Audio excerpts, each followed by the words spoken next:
Hello and welcome friends. दोस्तों बात करने वाले हैं आज हम जेपी पावर मतलब जयप्रकाश पावर वेंचुरी स्टॉक के बारे में। देखिए, हर किसी को इंतज़ार होता है एक बड़े मल्टी बैगर स्टॉक का जो कि अच्छा खासा रिटर्न दे, और स्टॉक में अब इतनी बड़ी खबर है जो कि इस स्टॉक को मल्टी बैगर बना सकता है। बिल्कुल, पावर कंपनी एक अच्छा खासा पावर जनरेट करने वाली है जो कि आप सभी के लिए काफ़ी प्रॉफिटेबल रहेगा। चलिए जानेंगे सब कुछ आगे वीडियो में।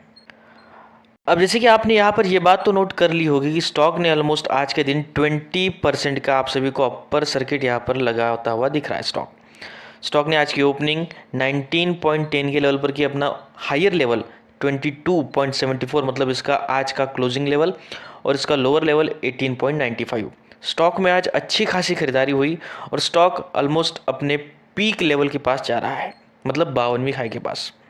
इंपॉर्टेंट बात यह है कि स्टॉक में एक बेहतरीन तेज़ी का मोमेंटम अच्छा खासा फिलहाल बना हुआ है। इसके पीछे एक बहुत बड़ी खबर है, जिस खबर को आप नोट कर सकते हैं कि JP power share rally 17% on Adani bid बज फॉर जेपी एसोसिएशन। दोस्तों, आप सभी को पता है कि जेपी पावर जल्द ही अदानी ग्रुप की हो सकती है। जैसे कि आप नोट कर सकते हैं, shares of Jaiprakash power ventures surge over 17% to 22.25 in Monday's intraday trade on BSE, following the media's report that the Adani Group has emerged at the highest bidder to acquire Jaiprakash associates.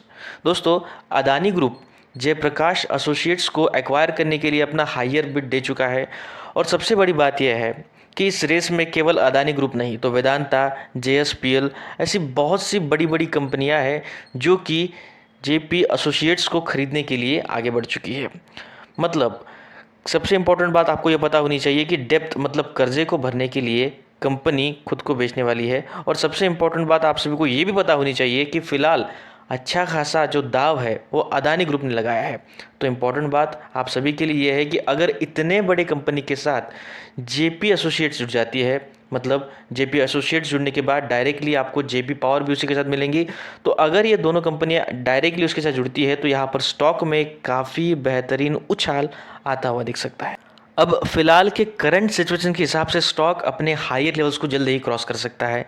तो काफ़ी लोग पहले ये पूछ रहे हैं कि सर, इस हायर लेवल मतलब इस उछले प्राइस पर स्टॉक को खरीदना बेहतर रहेगा या फिर स्टॉक महंगा हो चुका है, और अगर स्टॉक को खरीदते हैं तो क्या टारगेट रखें, और जिन लोगों ने बाय करके रखा है उनको क्या करना बेहतर रहेगा। तो समझ लीजिए इस बात को, फिलहाल के सिचुएशन में स्टॉक में काफ़ी ज़्यादा खरीदारी हो चुकी है, लेकिन इसके पीछे एक बहुत बड़ी न्यूज़ है। इसके वजह से स्टॉक में और भी बड़ी तेज़ी आ सकती है।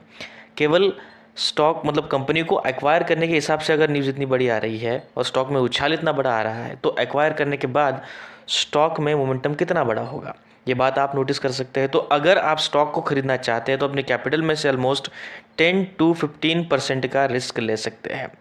इस बात को नोट कर लीजिए कि स्टॉक में आप रिस्क तो ले सकते हैं, लेकिन विथ स्टॉप लॉस।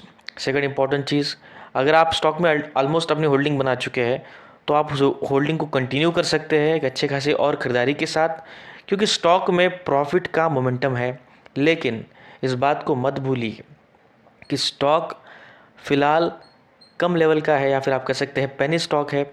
तो इस स्टॉक में अगर आपकी ख़रीदारी है तो आपको ये चीज़ ध्यान में रखनी होगी कि आप जैसे बहुत से रिटेल इन्वेस्टर्स हैं, और स्टॉक में अगर हल्का सा भी पैनिक आता है तो काफ़ी लोग सेल करना स्टार्ट भी कर देंगे।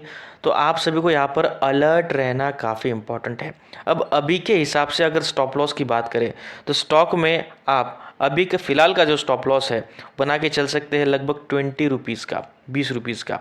ये बड़ा स्टॉप लॉस है, लेकिन फिर भी इस सपोर्ट लेवल को आप हैंडल करके चलेंगे तो स्टॉक में आपकी सिक्योरिटी बनी रहेगी, या फिर आप कह सकते हैं एक अच्छी खासी लेवल सपोर्ट के हिसाब से बनी रहेगी। अगर बात करें टारगेट की तो ऊपर की तरफ अब ये स्टॉक 30 to 35 की तरफ मोमेंटम करता हुआ दिख सकता है। एक बात आपको ध्यान में रखनी है कि न्यूज़ की वजह से स्टॉक उछला है, तो न्यूज़ अगर कुछ नेगेटिव आती है तो स्टॉक गिर भी सकता है, लेकिन फ़िलहाल चांसेस नेगेटिव न्यूज़ की नहीं है, तो आप स्टॉक में होल्डिंग बना के रख सकते हैं। बस आपको ध्यान रखकर काम करना है। और एक चीज़, अपना पूरा का पूरा कैपिटल स्टॉक में बिल्कुल ना डालें, क्योंकि ये सबसे बड़ा रिस्क होगा, क्योंकि स्टॉक अभी अभी उछलना स्टार्ट कर चुका है। आगे और चांसेस मिलेंगे कम मतलब लेस इन्वेस्टमेंट के साथ अगर आप स्टॉक में बाइंग करते रहेंगे तो आपको एक बेहतर लेवल हमेशा मिलती रहेगी इस स्टॉक के लिए। आगे क्या लेवल्स रहेंगी और क्या खबरें रहती है आपको बिल्कुल हमारे चैनल के थ्रू मिलती रहेंगी। अगर आपको कुछ क्वेरी है तो आप दिए गए व्हाट्सअप नंबर में व्हाट्सअप कर सकते हैं।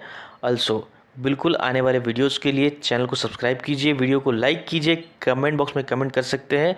आपको आने वाले वीडियोस बिल्कुल मिलते रहेंगे। ओके, धन्यवाद।